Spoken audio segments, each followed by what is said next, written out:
As promised, we got the BMW M340i that we're gonna be unwrapping and rewrapping. It is right now a battleship gray color from Avery Dennison, and it is going in a 3M satin black, but we're gonna put a cool little design on it.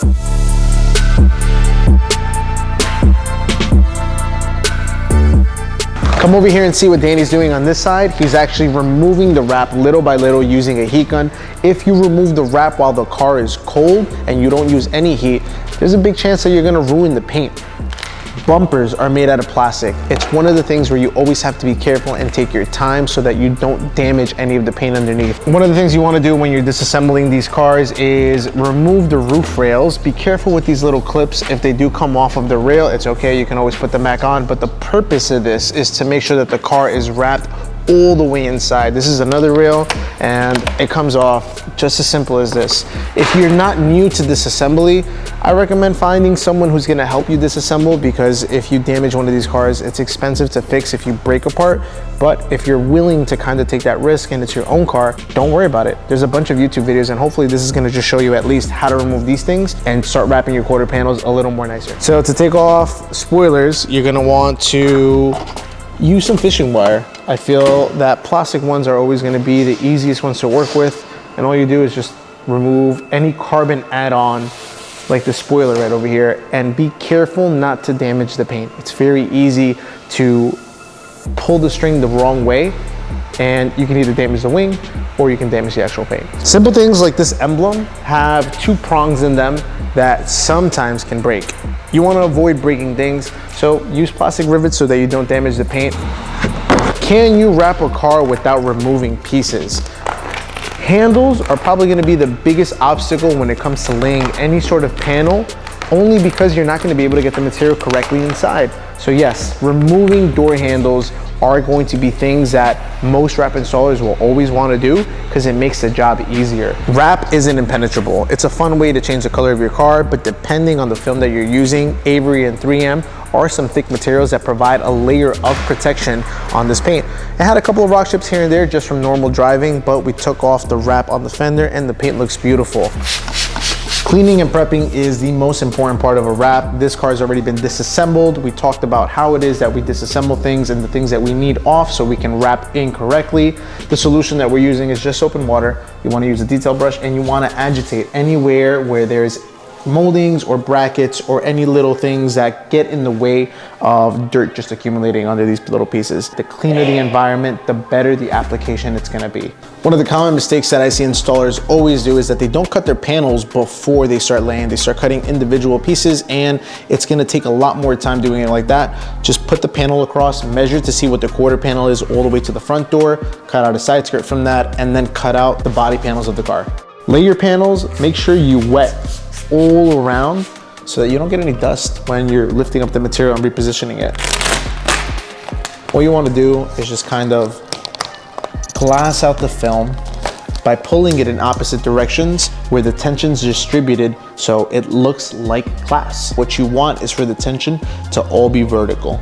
This makes sense later if you understand what installations are and what tension control is. See how I glass that out right there in the middle? Same thing over here. I'm gonna be pulling from opposite directions, distributing the tension. I'm gonna use a shimmy technique.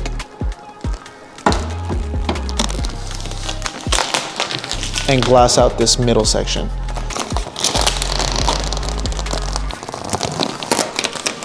The solution we're using, just soap and water. Make sure you're overlapping so that you don't leave any air. 3M is one of those materials that leaves a lot of air. You also don't want to scratch the film, so just be careful with that. Have a clean buffer, use proper lubrication, and overlap your squeegee strokes. Another tip for wrapping cars is using masking tape. Masking tape prevents the material from sticking on to the material that's already installed. The last thing you want to do is wrap a door while you already wrap the fender, and when you pull it, it pulls the material on the fender. So one of these things that we use is masking tape. Clash over here and Danny are masking up this car so that we can lay this quarter panel and have it looking correct. Disassembling bumpers is going to be key to installing the film correctly. Wrapping sensors is a pet peeve of mine. If you're an installer and you're not wrapping sensors individually, It's cutting corners like this that's gonna prevent you from elevating your quality. Yes, disassembling a bumper isn't easy, but it's necessary if you want a high quality installation so that you can clean all the debris that's inside and properly tuck the film and make sure that it lasts. All right guys, so I have the back bumper on the car and I have the car jacked up. This is kind of the easiest way for me to kind of wrap. But one of the first things that I always do is I wet the entire area where it is that I'm working. There's dust on the floor that you won't really see that kind of kicks up. If you have a clean room, just like this white room, it's easier to see where it is that there's dust. It'll just prevent from getting contaminants on the film.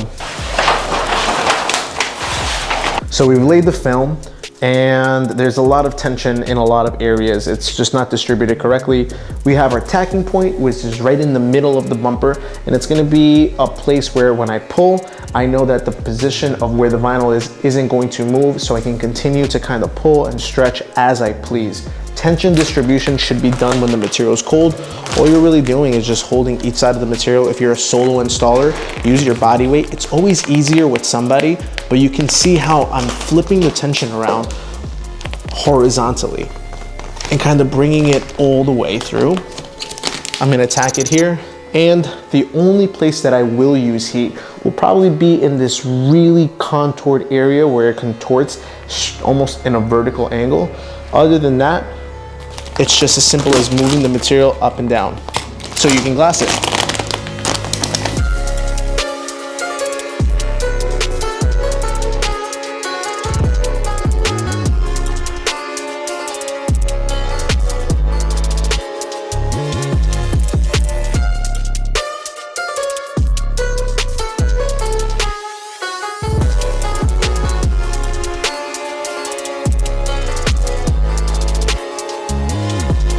All right, guys, we just got to Rick's Magazine, the Tokyo show. We're here with our guys, all the guys from Rick's. Rico. Oh, he's always shows up late.